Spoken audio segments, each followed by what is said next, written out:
দেখো বন্ধুরা, আজকে আমরা সুইমিং পুলে ঘুরতে গেছিলাম, তোমরা সবাই জানো।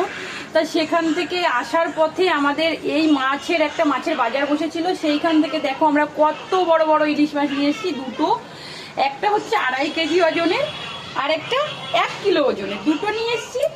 আর কিছু চিংড়ি মাছ নিয়ে এসেছি, এই যে সেই চিংড়ি মাছগুলো। তো আজকে আমরা খুব খুশি, এত বড়। তোমরা সবাই কমেন্টে বলবে যে এত বড় ইলিশ মাছ খুব কমই পাওয়া যায়, এখন তো পাওয়াই যায় না মোটামুটি। দেখো এটা 2.5 কিলো ওজন, এটার মধ্যে অবশ্য ডিম নেই। তোমরা সবাই কমেন্ট করবে কিন্তু কেমন হয়েছে মাছগুলো দেখতে। আমরা তো খুব খুশি হয়ে গেছি মাছগুলো দেখে, সত্যি এত বড় ইলিশ মাছ দেখতেই পাওয়া যায় না। তো দেখো তোমরা কেমন হয়েছে বলবে। ইলিশ মাছের সাইজটা শুধু তোমরা একটু দেখো কত বড়, আমার এক হাতের সমান হয়ে যাবে। একটা ছোট একটা বড়, তা বড়টা দেখো কত বড়।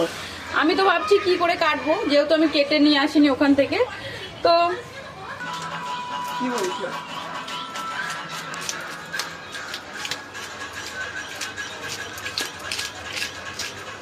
তো দেখো আমি তো কাটতে পারি না আস্তে, মানে এই বটি দিয়ে হয় না, ওই জন্য আমি চামচের সাহায্যে আস্তেগুলো ছাড়াই।